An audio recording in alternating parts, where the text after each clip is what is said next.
Good morning. मैं मोहित कटारिया स्वागत करता हूं आपके अपने यूट्यूब चैनल न्यू फिजिक्स पर। प्यारे बच्चों, हम क्लास 11 की आपको विज्ञान पढ़ा रहे थे, जिसमें हमने आपका लेसन नंबर 5 स्टार्ट कर दिया था, जिसमें हमने आपको कल बताया था निर्देश तंत्र के बारे में। निर्देश तंत्र कितने प्रकार के होते हैं, विराम की अवस्था और गति की अवस्था। फिर हमने आपको गति की दो अवस्था बताई थी, शुद्ध गति की और गति की। शुद्ध गति की में हमने बताया था केवल हम गति का अध्ययन करते हैं और इस चीज़ का अध्ययन नहीं करते किस कारण से वो गति हो रही है। लेकिन गति की में हमने बताया था कि गति में हम गति का और प्लस जिस बल से वो गति कर रही है उसका भी अध्ययन किया जाता है। तो उससे आगे आज हम देखते हैं गतिमान वस्तु की स्थिति निर्देश की उस संख्या जो समय के साथ परिवर्तित होती है के अनुसार किसी वस्तु की गति का अध्ययन निम्नलिखित 3 रूपों में किया जाता है। यानी अगर हमें गति करनी है तो गति करने के लिए हमें 3 रूप और मिलते हैं। तो उसमें सबसे पहला आता है हमारा एक विमीय गति। एक विमीय गति को इंग्लिश में कहते हैं वन डायमेंशन मोशन, यानी 1D। शॉर्ट में इसको क्या पढ़ा जाता है, 1D या एक विमीय गति। क्या होती है? यदि किसी वस्तु की गति का निरूपण x, y तथा z निर्देशांकों में से किसी एक निर्देशांक को समय के साथ परिवर्तन के द्वारा प्रदर्शित किया जा सके तो ऐसी गति एक विमीय गति कहलाती है। यह गति केवल एक सरल रेखा के अनुदिश हो सकती है। सरल रेखा अक्षैतिज, ऊर्ध्वाधर अथवा तिर्यक हो सकती है। उदाहरण, सीधी पटरी पर दौड़ती रेलगाड़ी, एक अनंत समतल पर चढ़ता व्यक्ति आदि इसके उदाहरण हैं। देखो, मैंने आपको एक निर्देश तंत्र बताया था x, y और z। ये हमारी x एक्सिस है, ये हमारी z एक्सिस है और ये हमारी y एक्सिस है। तो एक विमीय गति का क्या मीनिंग है? जैसे हमारे यहाँ पर ये x, y, z कोऑर्डिनेट हैं। तो यहाँ पर अगर हमें किसी वस्तु की स्थिति दिखानी है तो अगर वो x केवल एक ही दिशा में वो गति करेगा, बाकी दोनों कितने क्या हो जाएंगे, 0। y भी और z भी। अगर कोई कण x की दिशा में गति कर रहा है और तो क्या होगा, जो हमारे y है और z है वो क्या हो जाएंगे, 0 हो जाएंगे। केवल वो किस दिशा में गति करेगा, x में। अगर y x की दिशा में गति कर रहा है तो तब z और x 0 हो जाएंगे। यानी हम कह सकते हैं कि जो कण है या पिंड है वो हमारा केवल एक दिशा में गति करेगा और बाकी जो दिशाएं है वो क्या हो जाएगी, 0 हो जाएगी। अगर z की दिशा में गति कर रहा है तो y और x क्या हो जाएंगे, 0 हो जाएंगे। यानी जब पिंड किसी एक ही दिशा में गति करे तो वो कहलाती है हमारी एक विमीय गति। अगर x में कर रहा है तो x में करेगा, फिर y और z 0 हो जाएंगे। z में कर रहा है तो y और x 0 हो जाएंगे, y में कर रहा है तो z और x 0 हो जाएंगे। यानी पिंड कहाँ करेगा, केवल एक ही दिशा में। और वो गति कैसी हो सकती है हमारी, वो हमारी सरल रेखा होगी हमेशा। वो सरल रेखा हमारी अक्षैतिज ऐसे हो सकती है, ऊर्ध्वाधर ऐसे हो सकती है, या तिर्यक या तिरछी ऐसे हो सकती है, लेकिन होगी हमेशा एक सीधी रेखा। तो जो इस तरह की गति होती है वो क्या कहलाएगी, एक विमीय गति कहलाएगी। नंबर 2 पॉइंट आता है द्विविमीय गति।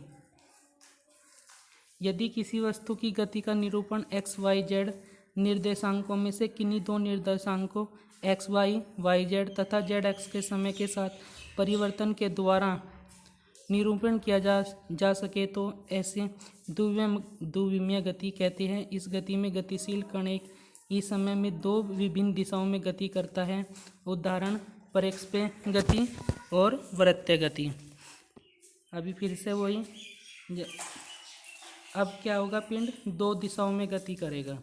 जैसे ये x एक्सिस है, ये y एक्सिस है और ये z एक्सिस है। अगर कोई पिंड x y में कर रहा है या y z में या z x में, तो अगर y x में कर रहा है तो उसके लिए z कितना हो जाएगा, 0। y और z में कर रहा है तो x 0, z और x में कर रहा है तो y 0। यानी इसमें पिंड क्या होगा, 2 दिशाओं में गति करता हुआ दिखाई देगा। जैसे उदाहरण के लिए, जैसे ये कोई वृत्तीय गति है, वृत्तीय गति में ये हमारी एक्स एक्सिस है, ये वाई एक्सिस है और ये जेड एक्सिस है। तो पिंड केवल किस दिशा में है? पिंड हमेशा दो दिशाओं में, एक एक्स में और एक वाई में। तो इस तरह की गति क्या होगी? द्विविमीय गति होगी। पर एक्स पे भी इसी तरह से होता है, देखो ऐसे एक्स एक्सिस और वाई एक्सिस, केवल दो ही दिशाओं में गति कर रहा है, तीसरी दिशा में गति नहीं कर रहा है। तो जब पिंड दो दिशाओं में होगा तो ऐसी गति द्विविमीय गति कहलाएगी।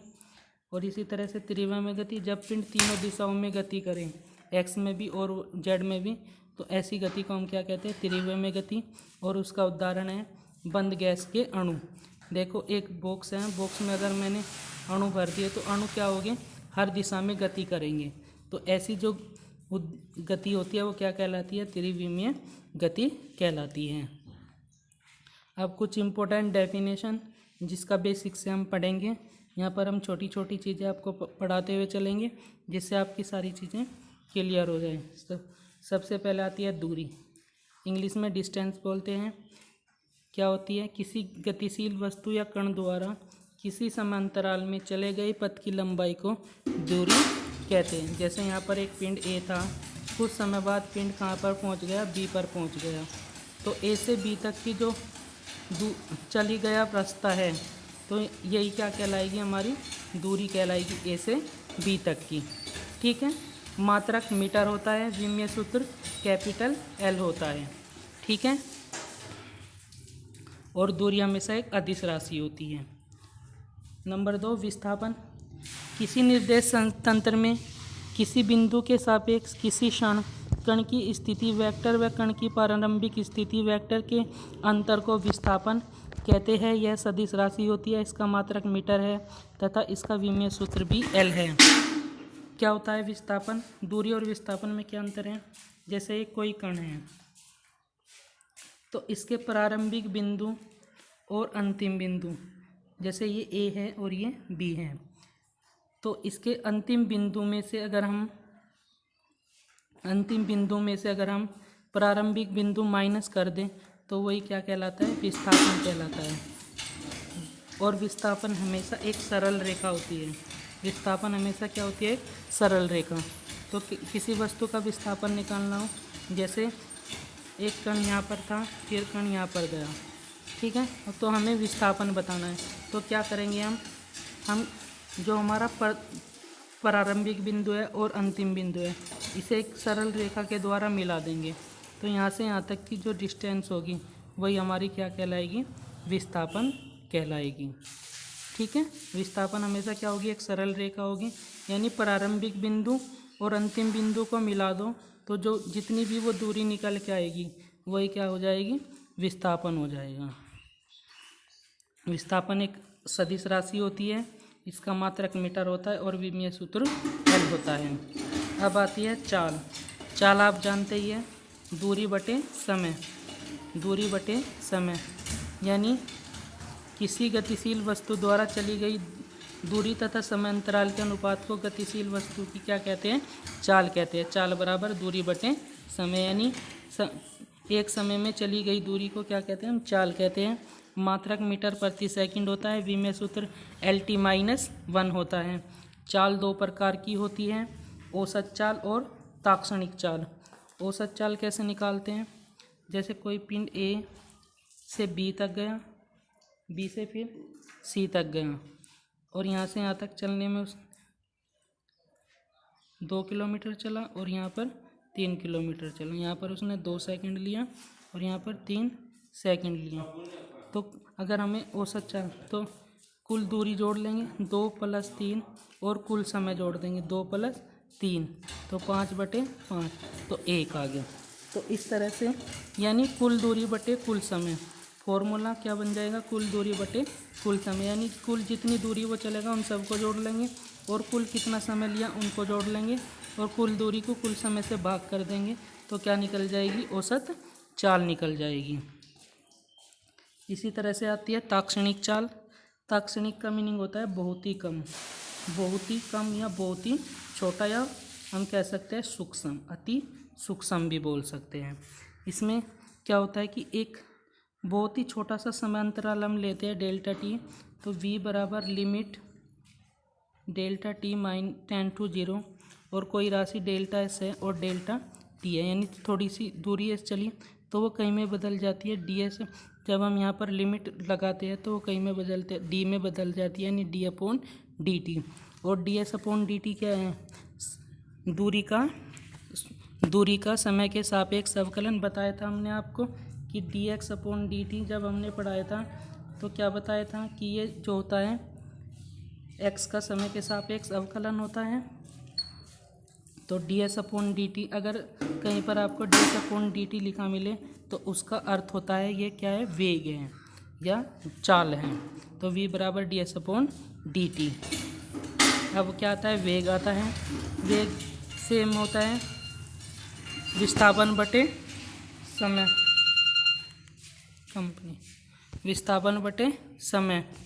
तो वेग सेम परिभाषा वेग की है, विस्थापन बटे समय, तो वेग कहलाता है। वेग भी कई प्रकार के होते हैं। एक समान वेग, जब किसी वस्तु की समान समय में समान दूरी चलेगा, यानी 1 घंटे में 1 किलोमीटर जा रहा, फिर 1 घंटे में 1 किलोमीटर जा रहा, 1 घंटे में फिर 1 किलोमीटर जा रहा, तो ऐसी जो वेग होगा वो क्या कहलाएगा? एक समान। फिर आता है परिवर्तित वेग, यानी पहले 1 घंटे में 5 किलोमीटर गया, फिर अगले घंटे में 6 किलोमीटर, फिर अगले घंटे में 7, तो वेग क्या हो रहा है? परिवर्तित हो रहा है। तो ऐसा वेग क्या कहलाएगा? परिवर्तित वेग कहलाएगा। फिर से औसत वेग वही आ जाएगा कुल दूरी बटे कुल समय। तात्क्षणिक वेग फिर से वही आ जाएगा delta S upon delta T.